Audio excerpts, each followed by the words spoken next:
Eh bien, bonsoir, ravi de vous retrouver pour la suite et la fin de notre tuto concernant la patine de cette porte de cuisine. Hein, vous savez, on part de ça, donc déjà il y a une belle différence.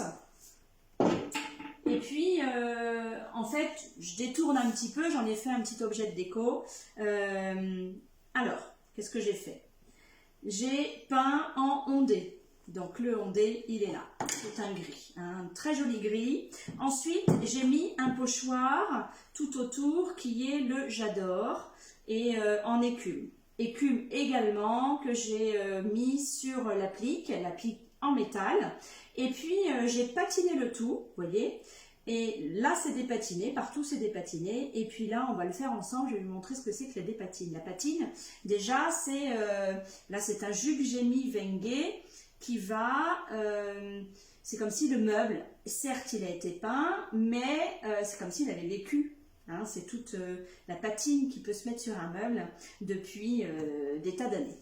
Alors, qu'est-ce que je voulais vous dire également? Donc là, je lui ai mis une petite plaque de bois, voilà, avec une autre.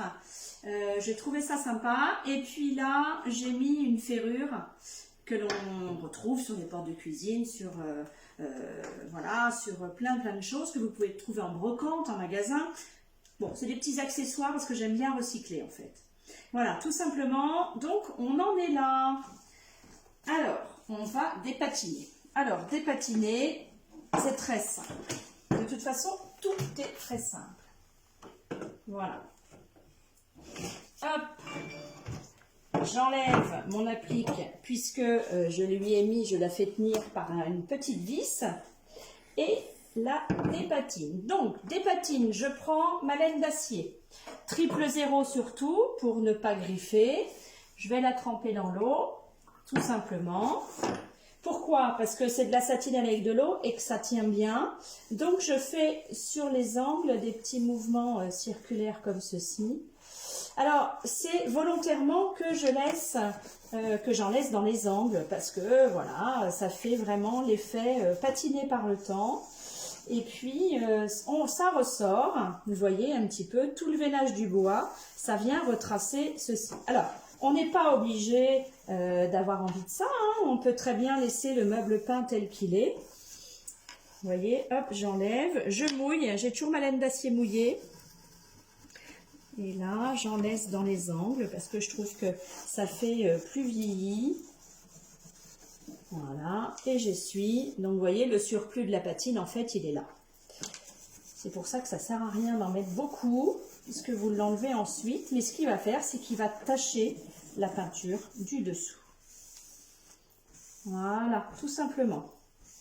Alors ensuite, ce qu'on va faire, c'est qu'on va venir vitrifier. Donc, vous voyez, l'action de la dépatine, c'est très très simple. Ça, c'est une histoire de goût. Soit on en enlève plus, soit on en enlève moins. De toute façon, si vous avez fait une bêtise, par exemple, d'en enlever trop, vous en remettez, et inversement. Hein. Si vous en avez trop enlevé, vous en remettez. Si vous n'en avez pas mis assez, vous recommencez.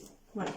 Donc, on peut vraiment faire les choses sans se tromper. Et quand bien même, si on se trompe, il y a toujours moyen,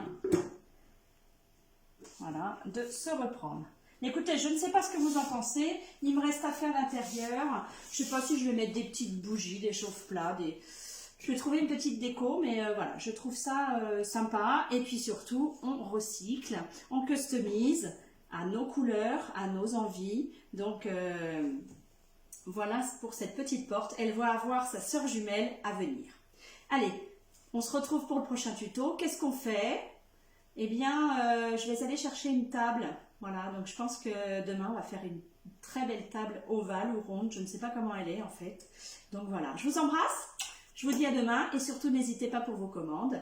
Je les accueille avec grand plaisir. Bonne soirée!